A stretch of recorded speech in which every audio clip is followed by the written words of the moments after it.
Published by Osprey Games and created by Battlefront, NAM 1965-72 provides rules and army lists for gaming larger actions during the Vietnam War.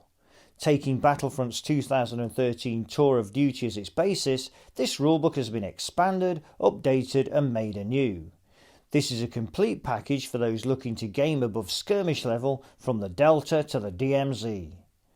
The book begins with a guide to the history of the Vietnam War, spread over several pages. Each year is summarised in a paragraph or two, covering the major events of the conflict. A nice touch is the use of billboard charts for each year, giving ideas for the type of music that could be played in the background of your games to evoke the period. There are also some inspirational photographs that help to set the scene. After the history section, there is a useful beginner's guide to gaming with the NAM rules and miniatures. The key concepts of the rules, such as teams, units and formations, are all explained, as are the unit cards. Taking the same format and style as the Team Yankee and Flames of War version 4 as a basis, all you need to use the various units in a game is recorded on the card, complete with dice scores, movement rates and ranges. The rules themselves are therefore based upon Battlefront's other rules sets, with a similar turn sequence, movement and shooting process. All of these are explained using handy diagrams, which use staged photographs of miniatures and terrain in play and suitably written explanations. The special rules for weapons and equipment are still here, but have been updated to reflect the adaptation of the new rule system. The game system also includes unique rules for guerrilla warfare and resistance fighters. That was a particular feature of this war. The army lists are comprehensive, with the US list alone covering the 1st Cavalry, Air Mobile, 11th Armoured Cavalry, 25th Infantry Division, United States Marine Corps and the Mobile Ravine Force, plus all the possible support options from Medivac to air support. Each different type of formation has a double-page spread outlining one or more of the options undertaken by the units involved, allowing the gamer to gain an insight into how they were used in battle.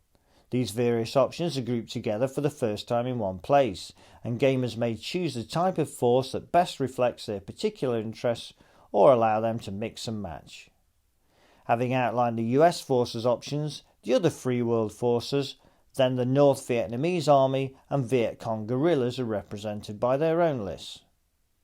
The Army of the Republic of Vietnam and the Australian and New Zealand Army Corps lists offer a smaller but no less detailed explanation of those free world warriors, each with their own equipment and fighting styles. The People's Army of Vietnam and the local forces, the Viet Cong, are dealt with in equal detail with specialist rules and operational outlines. The PAVN list also contains details for the larger scale operations of the so-called third phase, where conventional forces such as armour and anti-tank assets are employed. There are 6 missions outlined in the rules, providing everything needed to run games set in Vietnam. Victory conditions and special rules are all detailed here, plus clearly defined examples of how to use aspects of the missions.